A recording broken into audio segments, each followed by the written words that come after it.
So, Dean, I just want to say something that I'm discovering, like looking at things online, the more informal things are, I think the better they feel. It's weird. Instead of being more polished and more produced. Yeah. So, I agree with just you. I peanut agree with you gallery. wholeheartedly. Yeah, absolutely. Um, anyway, I'll really quickly just kind of let everybody give a wave top to bottom. Up in the upper corner, we have Hesse McGraw, Executive Director at the Contemporary Arts Museum, Houston. I am Dean Daderko, Curator at the Contemporary Arts Museum, Houston. Underneath Hesse, we have Dina Hagag, the President and CEO of United States Artists. Then next to her, Ann Hamilton, internationally acclaimed artist. And then we've got Susie Del Valle, President and Executive Director at Creative Capital, and Carolyn Ramo, the Executive Director at Artadia. We kind of came together so that we can talk about artists and their needs during this moment, which is a kind of unprecedented moment with the COVID-19 pandemic. And one of the things I think that is really important to recognize is that a group of US grants makers came together to form Artist Relief. And what's happening with Artist Relief are both financial and informational resources are being offered to artists across the United States. So Artist Relief found out that through a survey taken by Americans for the Arts, that 94% of artists across the United States have experienced some kind of loss of income, and 62% are fully unemployed. So it is a really kind of unprecedented moment.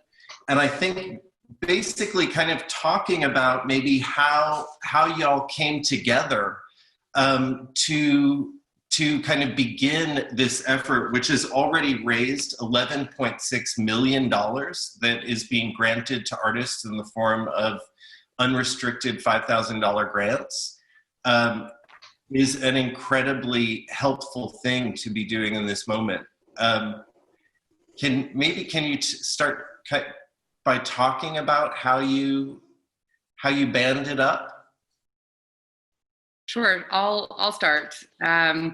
So Artist Relief started actually with a few different phone calls on a Saturday, maybe 2 months ago, a little less than 2 months ago.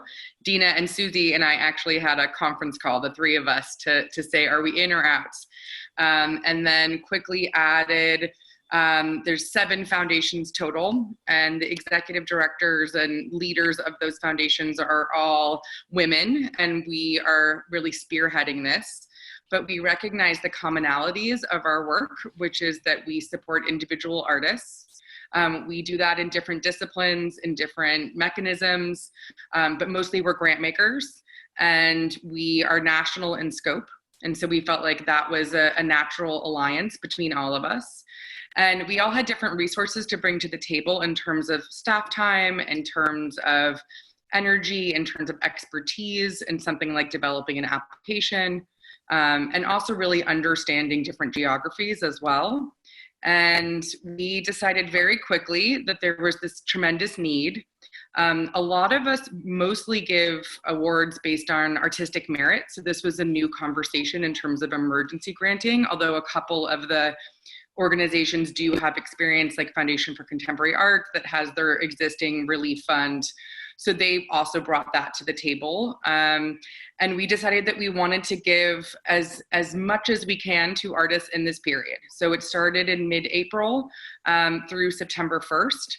And in terms of what we needed to give, it was primarily financial, but then Susie will talk about what else we decided to develop in terms of addressing other needs of artists right now.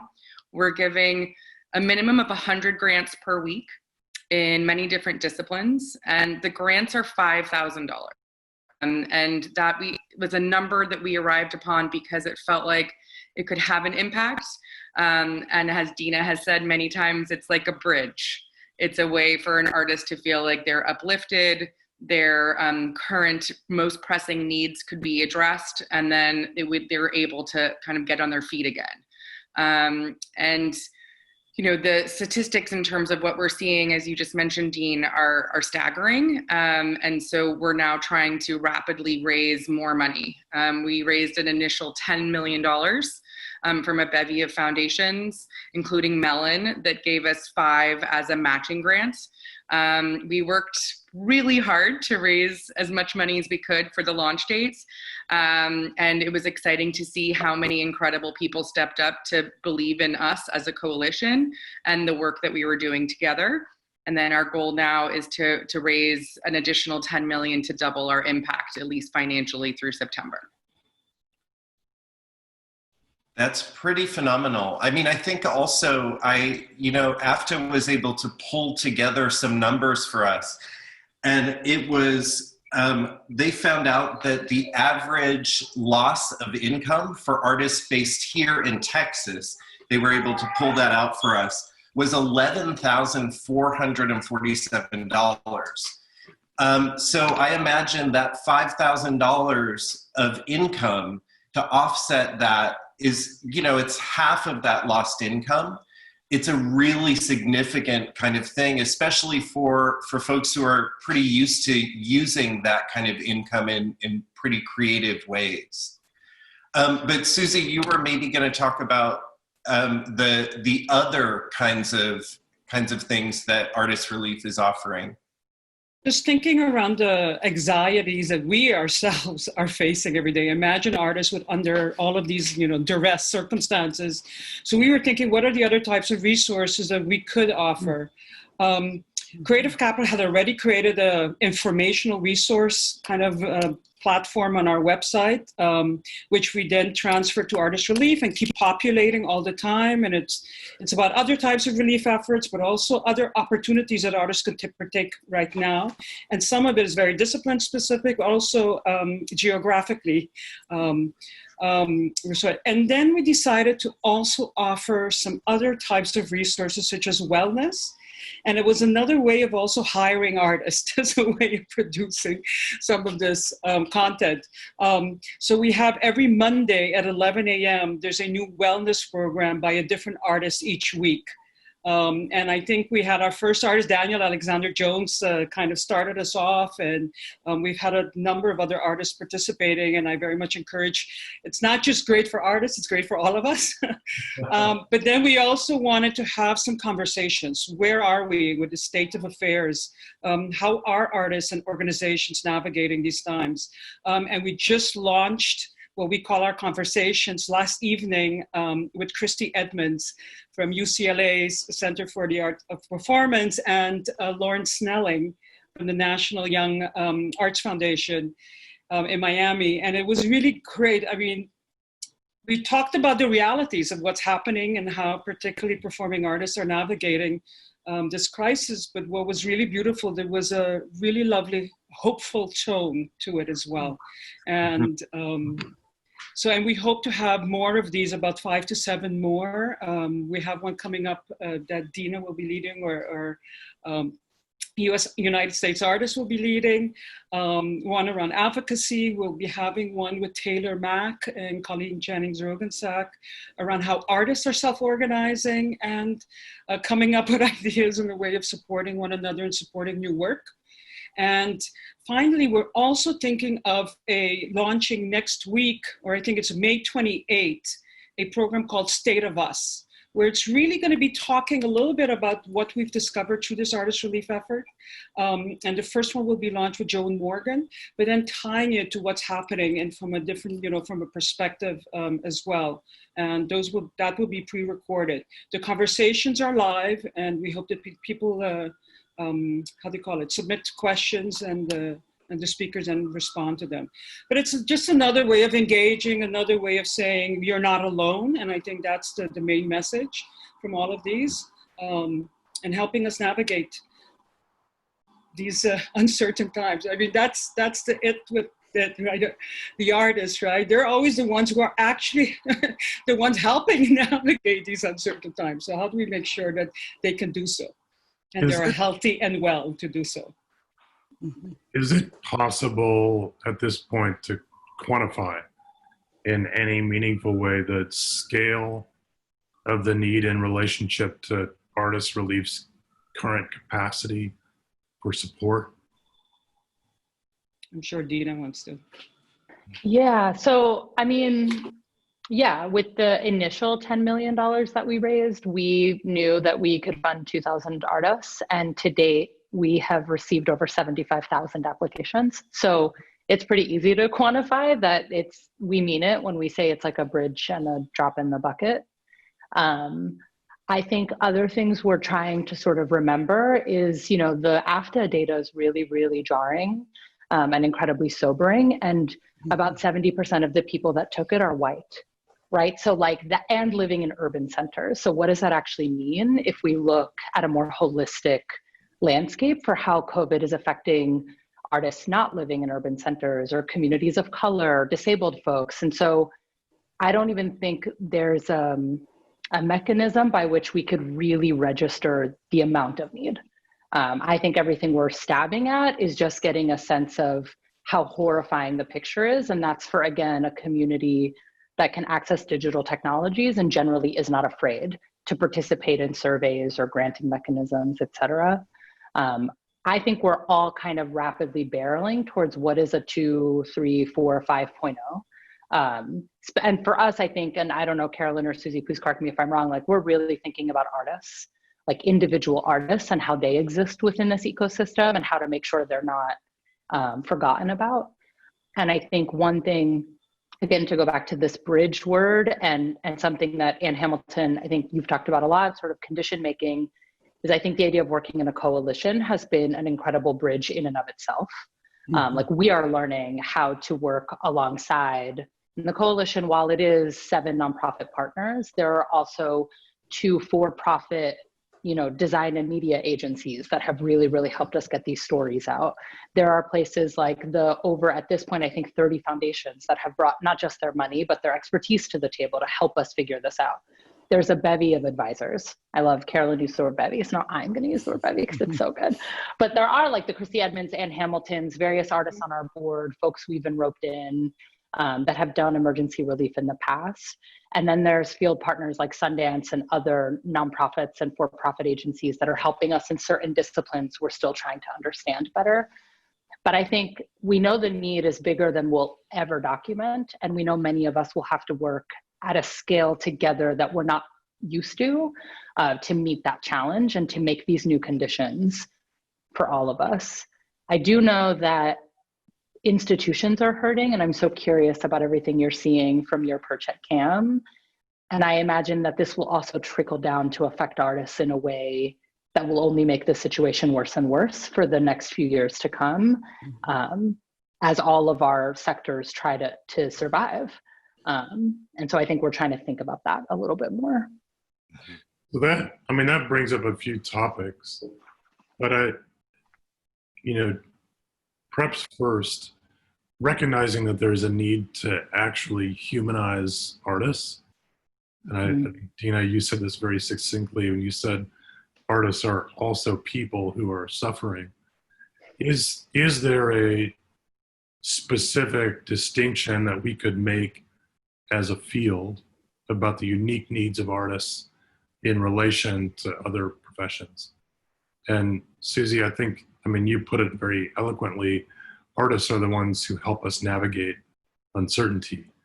But what is the specific precarity or specific needs that artists face that we're responding to? I think, Susie, do you want to? Sure. I think that thanks to the AFTA survey and our own work, we are figuring out that we've got, there's questions about unemployment insurance that most artists, let's put it this way, there's 2.4 million artists working full-time in the US. And an additional 1.2 million who are part-time. But while they're such a huge part of the workforce, their profession is not valued and it's not honored. And that's the underlying problem, right? So they're not considered as part of any federal action plan. And how do we start changing that dynamic? And what we're figuring out is that most of them don't have unemployment insurance, right? How do they navigate that? How are they dealing with their rent when their income completely comes to a halt? How are they putting food on the table?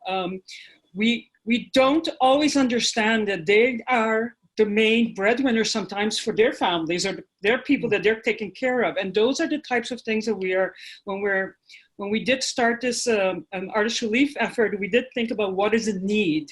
And it is really based on need. And we're coming up that those are the main needs that the artists have identified, including also, of course, childcare. But it's an interesting, and healthcare. But that's the aspects that we have to say, and we're thinking around the advocacy efforts that are necessary for artists to become someone that is valued. I mean, how are we navigating these times? We're online, we're looking at content, who's producing that? Artists, right? But why do we not consider that they are part of our economy and that we need to sustain them as well? Right. I don't know if Carol and Dina want to add anything. Yeah, the only thing I would add is that working as a coalition has been tremendous in so many ways. I think it has elevated the value of giving grants to each of us and to each of our organizations. But it's very clear, as Dina says, that the money is a drop in the bucket. And once the frenzy of us figuring out how we were going to give these grants kind of wore off or came down a little bit, we were able to understand like our bigger purpose right now. And that is where the 2.0 aspect is. And that's just like, as Susie said, it's about advocacy.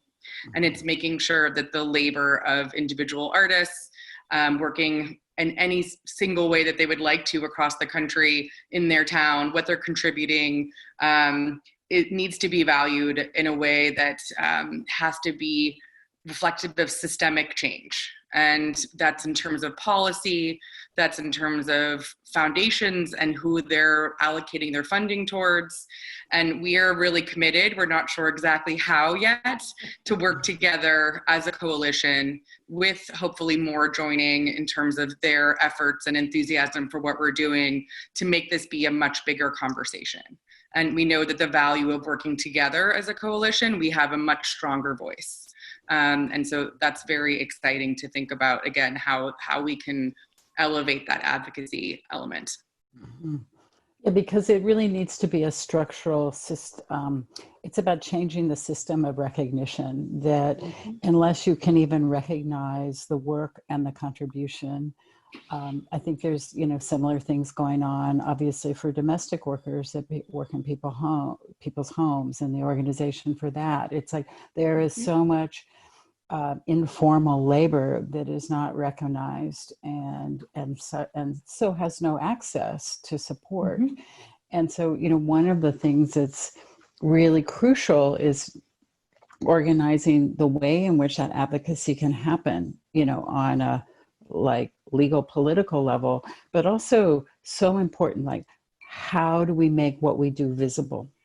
And so, because I think if information changed people, the world would not be where it is. I think we're changed by stories, we're changed by the individual touch of someone's circumstance. And so what are all the ways in which we share and pass those so that it can be recognized and felt? And I think that's one of the things, Anne, that artists are so incredible at doing, is giving us these new ways of approaching problems, of approaching issues. And so I think it's particularly poignant to be thinking about working with artists and kind of trying to figure out what it is that artists need in order to be able to continue with that kind of visionary work. I mean, it's interesting because I think there's also, if you look at the history of different public art structures, there are also examples where artists are folded into like city planning departments, and there's an artist in residence that participates in all sorts of things that actually form our environment. And it's not because they have a particular expertise about like bridge engineering, but it's because they bring a way of thinking to the conversation. And so it's like, you know, how do we value that broad view that allows, you know, a different lens and sometimes a different metaphor to be exercised to change the way, you know, a standard thing might happen. And so it feels like, you know, like right now it's really important. What are all the little places where there can also be input while we try to address, obviously, this huge structural need of recognition? I think the fundamental shift, and I mean, Dina, you brought it up in relationship to CAM, but I think it's a larger question in relationship to museums and arts institutions more broadly, is what do we believe the role of artists is and could be in the rebuilding of society?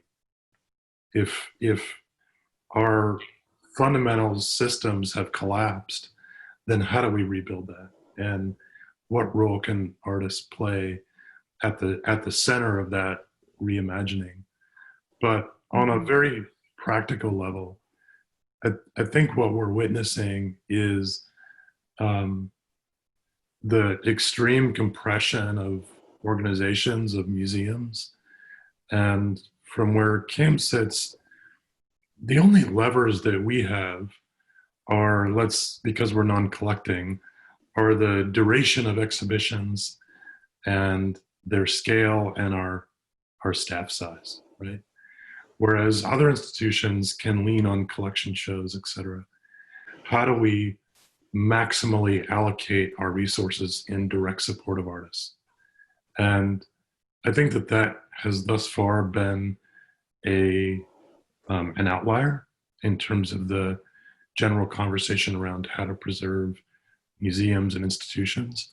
So the question is, what is the partnership, or what is the shared way of thinking that artist relief and museums and presenting organizations could stage more broadly to think about the scale of the need that artists face?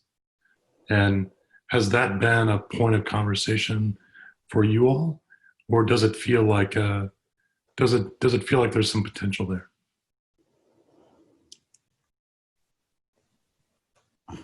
I think that there's definitely some potential there. Yeah, I think it's like the only way to do it is, you know, Artist Relief is a fund that's just like paying individuals directly to just literally survive. Mm-hmm. I think there's a universe in which there could be a whole other fund that like thinks about the institution's role, right, in supporting artists. And in some cases, I think that is to continue doing projects, right, to both illuminate, entertain, sort of imagine with an audience. And then I think in other ways it's structural, right? Like back to the days of the WPA, I'm struck by how many institutions do not have strong digital strategies, right? Because no one saw this coming. And then I'm looking at our design and media pool and going, there's a workforce right here, right? That like doesn't cost the same as like a big flashy firm, but is a different kind of workforce, right? And so I think there's a lot of ways to connect the needs of institutions and audiences with direct support for artists right now. And I think structurally, that's not that unimaginable in any way. And I think many of the foundations are generally already thinking about how to support the ecosystem in more than one capacity. I think the question is, that is still just a bridge, right? That doesn't infrastructurally change how our field operates, right? And so I think a few things. I think the thing I've really liked about Artist Relief is it's really multidisciplinary. And if I can sort of speak very honestly and break the fourth wall, I think visual art, the institution of visual art has done the cultural world such a disservice, such a tremendous disservice at the way that we think about the hierarchies of culture, right? And who gets to be on the inside of a meritocracy and who is on the outside and who is an artist. And I think the thing I like about Artist Relief is it's brought so many disciplines to the table to advocate on behalf of a cultural field, right? Like a landscape that makes culture in every region of the country.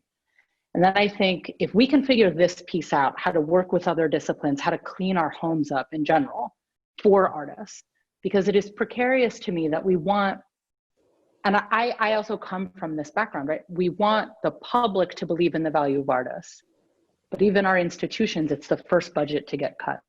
So if our institutions aren't going to fight for the artist, how do we expect anybody else to do it, right? And I think there's a lot of conversations we have to have there with our foundations and our boards and the powers that be about where we place value. And then to sort of pick up a thread, Anne mentioned this idea of like, when you mentioned domestic, like I'm curious about structurally, we are not a country that protects workers at all, right? Like this, we've always known this, but now we're watching it really unfold, right? Across the restaurant industry, domestic workers, transportation workers. And I really want to situate cultural workers in that space also, because I think we can bring a lot to that advocacy conversation that's much bigger than just our field. And one thing I want to name, that New York Times piece, there was a moment where we couldn't decide if we could say that artists as a labor group were largely working class. We didn't know how to think about artists. And are we allowed to use language like that? Are we allowed to call them a labor force? Are we allowed to say what class they are? And I think some of us have to dig deep into that if we're going to think about a massive structural shift that protects these workers. And then in turn, I think will also hold space for the institutions that hire these workers. But right now, I think we all need the same things: food, health insurance, a place to live.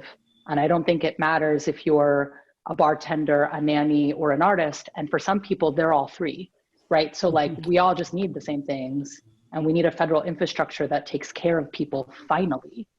And I really hope our sector can get there fast to support the Domestic Workers Alliance or the Restaurant Community Workers Foundation. Like, I think those things are critical right now as a nation. Yeah, because we have a crisis of care at such a massive, 100 massive level. 100. Yeah. Right. And the thing that artists do across all disciplines is, they're scrappy. They believe in the transformation of something from one state to another. And it's, but you have to be fed and you have to have time. And we need to reimagine how the different cultural institutions actually support, I think, a much broader field than we have seen represented. I think you refer to the visual arts, Dina, particularly, but, I spent 5 years in Canada as a young artist, and I was amazed by the network of nonprofit artist-run spaces, and even in my own little ecosystem here in Columbus, Ohio, like how lively are these spaces where artists are supporting other artists? And they don't have huge audiences necessarily, but I think that there's this energy of making that is infectious, and that people need to feel like they're participating in something. And I think that's what gives us hope. So, I think, like, while there are these huge, obviously, social political issues that, Dina, you're so articulate about, I also think that I'm thinking a lot about local and small and immediate, and how important it is to show up in whatever way we can. I think one of the things... Can I just add to that? Some of the stats that we got to as well, that while 62% of all artists have no income whatsoever, 75% are still the ones who are giving back in their community, who are providing, all of these resources and, work, practice. So also to that point that Anna was making, they're some of the most generous humans out there.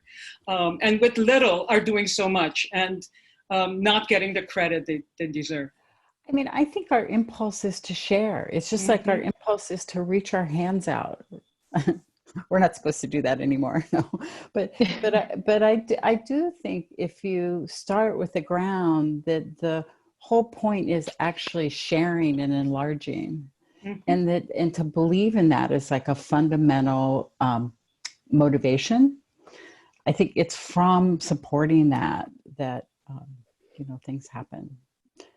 And I think what Artist Relief is doing is like so amazing and awesome and inspiring for all sorts of other efforts. So thank you, all your long hours. I want to ask, if we can imagine a way out of this, that, of course, determining all the little steps to get there is the challenge, but what would you advocate for in terms of the larger cultural ecology of the United States? Like, what's the position that we're striving for? Making matters, artists matter, culture matters. I think that we're a culture, we have a history. If you look at the history of visual arts in America, I think there was, we started out with an incredible distrust of beauty. And I think that, that some of that still haunts us. Like, it's the extra thing. It's not a foundational thing. And so what are the ways in which we can show it's foundational? What music does, how it makes you feel. When you're sad, you turn to a poem, you look at a painting, those things don't just happen. And, that art participates in something that doesn't have an instrumental relationship to, I do this and this happens. And yet we've insisted on measuring, and institutions have been forced to measure things by showing or demonstrating that it has a instrumental effect. It doesn't work like that. The culture doesn't change because this does that. That's a push button culture. That's a yes, no culture. I don't want to live in that culture. And so it's like, how do we begin to recognize this thing that does something that changes the air, that does something that is actually much bigger? I want to connect that to what Susie said. So Kim Brandt's quote in the New York Times was so striking. She said, I think the things that would support artists are the things that would support everyone: a living wage, Medicare for all, and affordable housing. She's simply advocating for basic human needs as an urgent necessity and as a baseline for the creative process. And in other words, she's kind of saying, we don't need much other than our lives. And Susie, what you remarked on, that stat that even artists who have lost everything are still giving back, is so extraordinary. And it speaks to what Anne's talking about in terms of artists' singular ability to take nothing and turn it to something that has enduring value.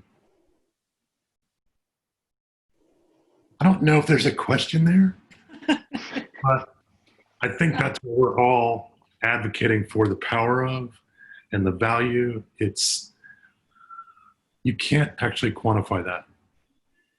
Well, Hesse, I think what's really important now is that, you don't get in the boat and know where you're going to land necessarily. Like right now, what's really important is to pay attention to the process, which is exactly what Artist Relief has been doing, to make a forum for the conversation and for the work, because we actually don't know where we're going, and we don't know what it's going to form in the end, or where we're going to find ourselves. And so in some ways, what we need to make now are the processes for finding that. There's also an incredible analogy in there for what it's like to have a studio practice, to go into a place not knowing where you're going to end up, and to realize that it's going to take work to get there, and to be able to do that work as things are unfolding, and to respond in the moment to what's going on. Yeah, to be responsive and not reactionary, to be flexible, to be nimble with the structures we have, to recognize how things can be put to other uses, all of those things. You know, and I also teach at the university. You know, I'm very lucky I still have a job, but you know, how much we talk about that one of the fundamental acts of making is actually trusting not knowing. Yeah. And how do you cultivate that spaciousness inside yourself, inside the institutions? You know, institutions get afraid too, just like people. Mm-hmm. One thing I've been thinking a lot about, and that's the statistics Susie shared about how many artists are still giving back. On a call recently, one of our coalition members, Jen Benka from the Academy of American Poets, was just sharing that, you know, the increase they've seen in people register for their like Poem a Day newsletter, or the amount of donations that came in that was actually higher than in certain previous years for Poetry Month. And I'm so curious about all those metrics, like how many more people are engaging culture right now while they're at home, and how many more people are pitching in, and how much can we all work together to just make a form for them to know how to preserve this piece pushing forward. But I think a part of that has been like deeply beautiful. And I think, Carolyn, I don't know if, you know, fundraising for this is so wild because, you know, we're talking about what the worst cultural crisis many of us have ever seen in our lifetimes, but we're also talking about the worst housing crisis, public health crisis, medical research crisis, and foundations right now, and all philanthropists are like picking and choosing what they can support in a moment of extreme hemorrhage, like globally. And it's really been heartening to watch people fight for artists, even if they can't put a language to it, even if they can't really tell you why. And I'm like, how do we lean into that right now so that we, moving forward, just dismantle this whole notion that we'll ever properly quantify why we all just inherently know that we can't move forward if we're not also funding in this space or preserving this space. Mm-hmm. I don't know, Carolyn, if you want to add to any part of that. It's been really interesting to watch people make this investment very quantifiably. Yes, I was going to say that there's a lot of hopeful moments as being part of Artist Relief, certainly the generosity of artists. Also to say that, you know, we're not ace fundraisers. I mean, maybe we are, but the reason why people supported Artist Relief is because of this innate belief in artists and how quickly people joined with us. And I think because we were coalition, they felt like we could do it, which was very humbling and exciting, and that was very nice of them. But ultimately, it was wonderful to see how many people jumped on board so quickly, and how many just donations we've received without even asking for them. And the Artist Endowed Foundation community that completely stepped up, understanding that that is their purpose right now, is to support artists, and that we were a vehicle to do that. So it brings me a lot of hope about the future and the work that we want to continue to do, that so many people are on board with what we're doing, and that it is a collective effort. Yeah, and so many living artists that have pitched in has been like, just what we have is like, we see you, like we see artists who like are not in precarity, understand what this used to feel like, and like dive in here, and that's been really lovely. Yeah, but also the next steps that we're thinking of, right? Like we came together because we each had this unique perspective and, you know, kind of capacity and kind of working towards our strength. But we were in triage mode. It was emergency. And that's what we kind of responded to when we were, you know, but the great thing is that now we have to start looking about the future. How does this new normal look like? How do we help artists navigate that? And I think we understand that we can navigate that much better as a coalition with all these perspectives and all these strengths than we could each of these organizations on their own. And I think that's the exciting part and the hopeful part of how do we kind of navigate that going forward. Yeah, I think another silver lining is to think, you know, as a leader, I run Artadia, it's very small. And we've always felt like, you know, what's unique about the work that we're doing? Like, what is our specific path? How are we having an impact that's not redundant, that it's continually relevant? And that thinking has gone completely out the window, because that is a thinking in a way where there is like copious resources to be had. And not to say that the resources are not there. I don't want to get stuck in a scarcity mentality ever, but just the power of seeing where you align and to work on developing that, and like to move away from a unique pathway, for me is definitely the future for Arcadia, but also I think the future for all of our organizations, and I think all institutions and our whole culture is to thinking again like alliances and how we can bridge those. That's the word of the day. We've said bridge 5 times, but again, to move away from just having a singular like voice over in one corner that has their own small impact. Yeah. Well, and it's interesting to think because you're working with a lot of foundations. They make things possible at so many levels, but they aren't spaces. And so I'm curious, Hesse, you actually you might not have a collection to draw from, but you have a very unique architectural space, and how you're thinking about that now, or It's everything's open.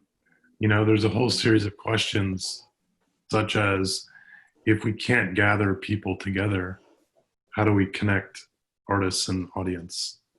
If we can't host events, what is that point of connection? So it spurs a series of questions around how do we cultivate longer term projects? How do we cultivate projects that are perhaps beyond the museum, literally outside? How do we move beyond the kind of 3-month exhibition cycle, which may be fundamentally at odds with the challenges presented by COVID?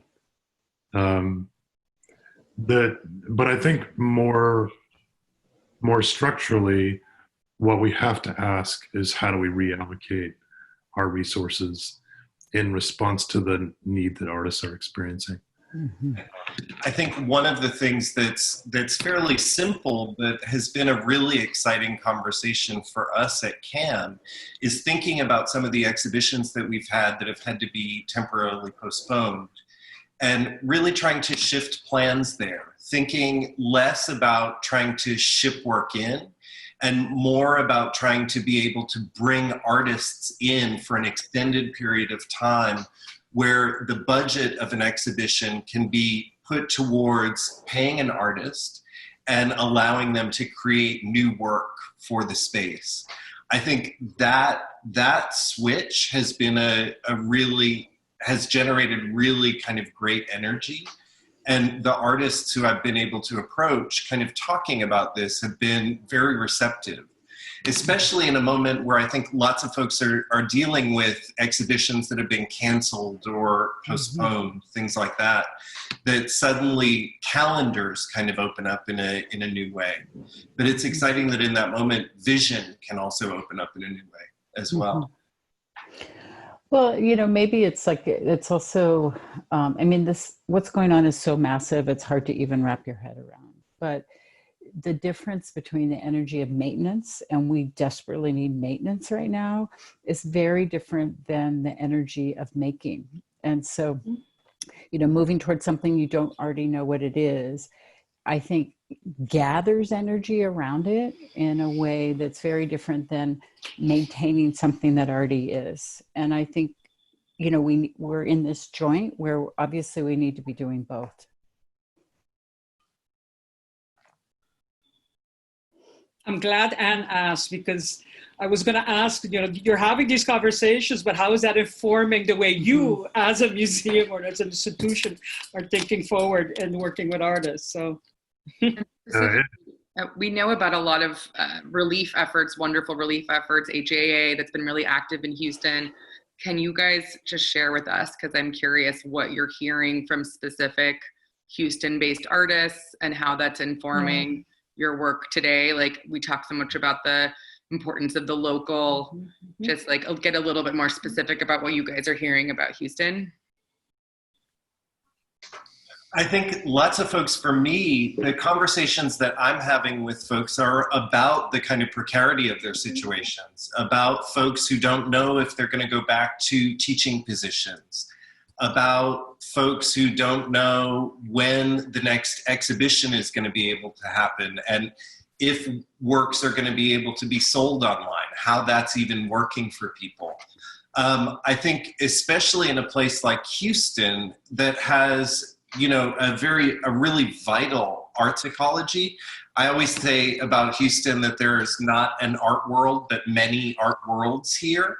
It's really interesting to think about the ways that folks are actually coming together to support each other.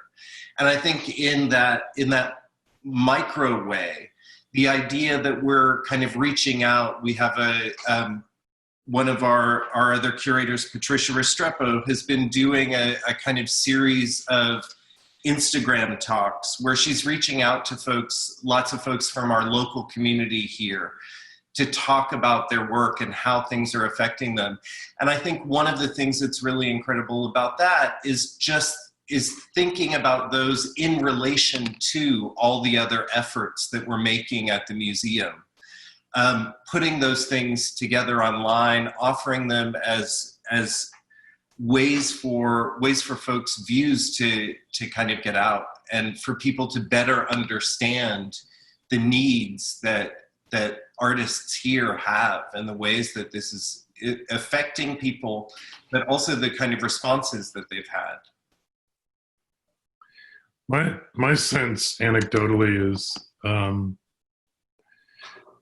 is that either artists are relatively stable by virtue of having a full-time job or an established market, or established public practice, or their stability has just dropped off a cliff, and that there's very little middle ground, but somehow that transcends career status.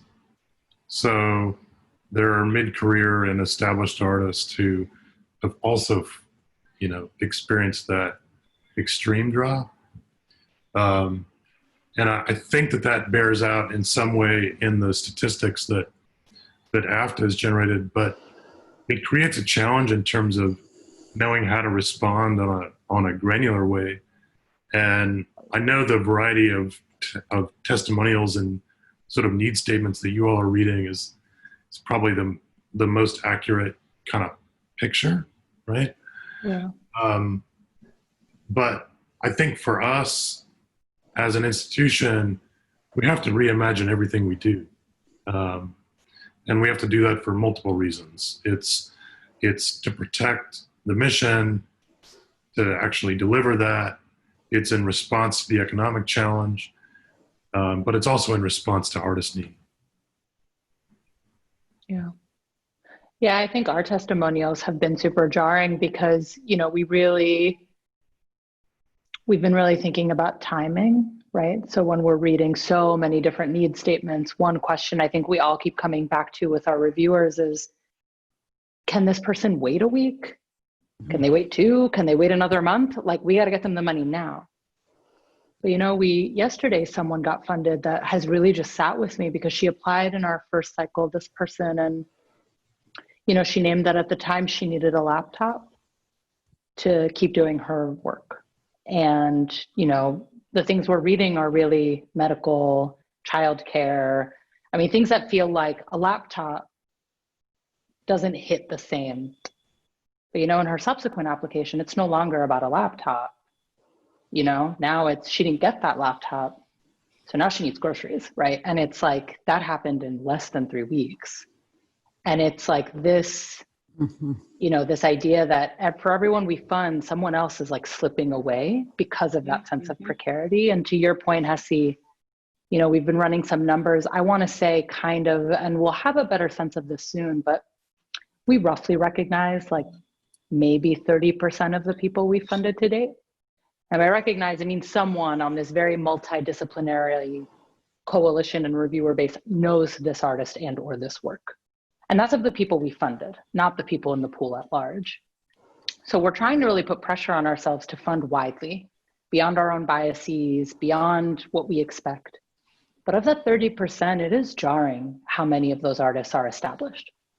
like capital E established. You know, they've won the big awards. They've had the big retrospectives, and you know, and I think it reminds, what's that really kind of a door that, like, don't ever judge anyone without knowing what's happening in their interior lives. Like, I think seeing this interiority for artists on display is beyond, it's just, wow, the number of people living with so much duress that you'd never know. And I think we've all done it, where we see a name on the list and we're like, that artist? And then you read the narrative and you're like, oh my God, that artist. Okay, like, we got to move on. And I think it speaks to something so much larger in our field about success doesn't translate to financial precarity. Financial precarity is always just a few seconds away from financial disaster. Like, and we're all trying to cope with how to make these very hard choices. I don't know, this isn't a question or a solution. It's just, yeah, it's so bizarre to read these, and it just puts into really sharp focus what is happening in our fields. I also want to name on record, since we have a platform, because I will now say this till I die, that if you are a celebrity in this field who hires artists to get work done, so that can mean your designers, your backup dancers, your stage managers, you need to show up in this moment. Because I think another thing we've really watched is the celebrity corporate sector, you know, soak up so much talent for artists. And to our knowledge, their bottom lines have not been that radically affected. So I think we're all having a conversations about the nonprofit sector and the institutions, but there's a whole other place that really shows up in dance and film and media and design. And they've really left artists hung out to dry. And I think we need to really make a case there, that they also need to think about their bottom lines and how they're showing up for this workforce. Because there are too many backup dancers who are incredible choreographers who just got a great commercial gig that they thought would really hold them down. And I don't know, that whole sector, I think, needs to take a look at what it soaks up from the cultural space. Yeah. I'm going to write a tell-all when this is over. We're just going to write a dirty, dirty tell-all. It'll become a bestseller. We'll reinvest all the money back into the cultural sector, and this is how we'll save the world. I'll buy it. Yeah, that's wild. Yeah. Maybe to close, and you all have kind of sprinkled this throughout the conversation, but what do you hope for, and what do you believe we will see out of this as positive change?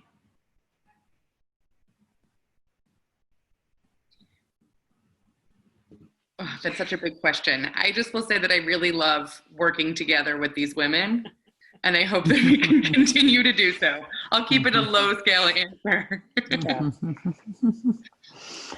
You know, Hesse, I think all we know is that it will be different.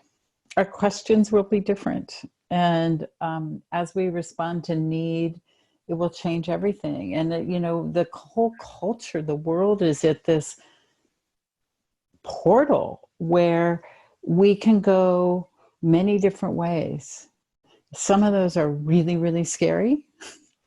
And some of those are incredibly inspiring. And we want to be part of the latter.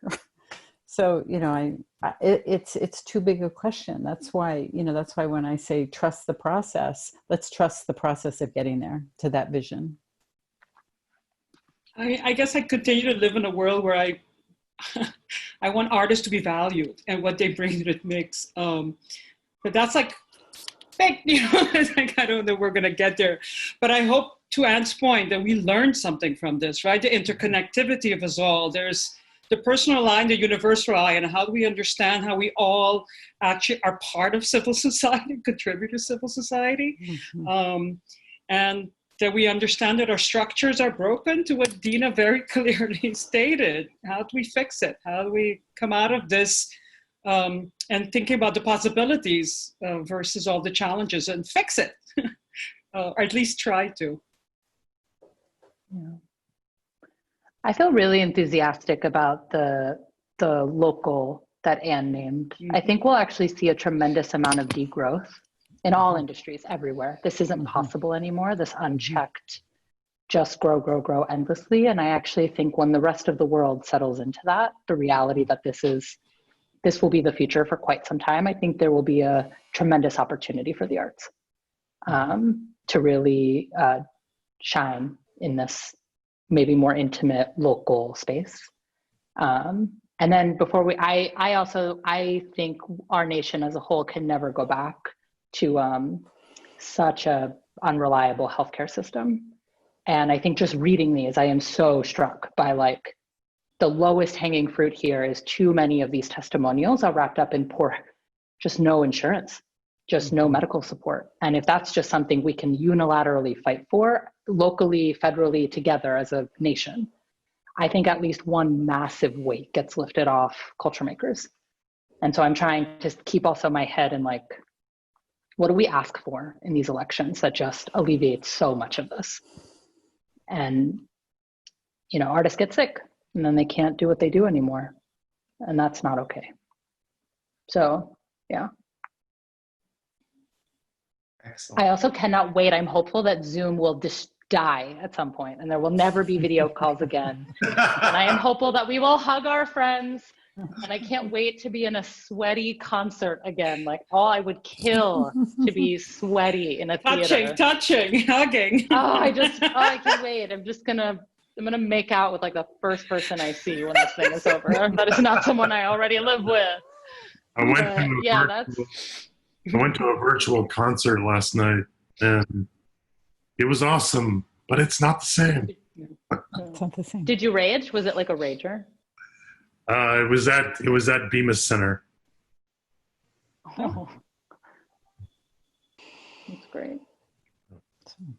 The closest I've come to going to a concert is drinking wine with Carolyn and talking about money. Like, literally. That's cool too. The ragiest I we've like done. Zooming all day long. I hope that it doesn't go away. I feel like there's, part of getting on the planes every week to fundraise and connect with everybody. I mean, I've loved this opportunity to connect with people in ways that I haven't in so long. Even just being able to talk to all of you today, this wouldn't have happened. So that's a big silver lining. This is true. A really big silver lining. Balance. Yeah. Mm-hmm. I'm getting a lot of sleep. I'm stressed out, but I'm getting a lot of sleep. I'll say that at the end of this, I hope that artists are trusted. Because they will have navigated the way through for the rest of us. Yeah. That's putting a lot of responsibility on them, and that's also some of it. I know, but we have to support that agency. Correct. Yeah. And build the structures institutionally for them to work at that scale. Yeah. And any last words? One thing I've done my entire making life is return again and again to the dictionary and look up the word to make.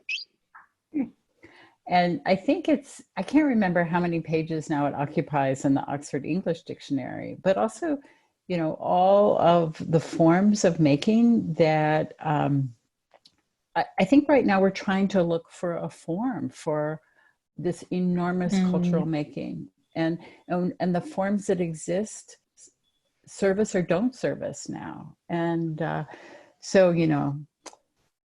the words we use change the way we think about things. So, what is that dictionary of making that we need now?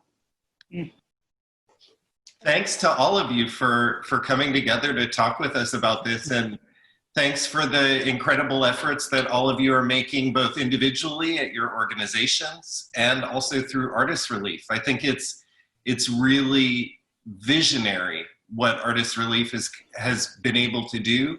And that kind of notion of coming together as community, I think is a really incredible model for us to think about moving forward. Thanks. Thank you all. Thank you for your Thank you, everybody. Thanks, everybody. Bye. Thank you.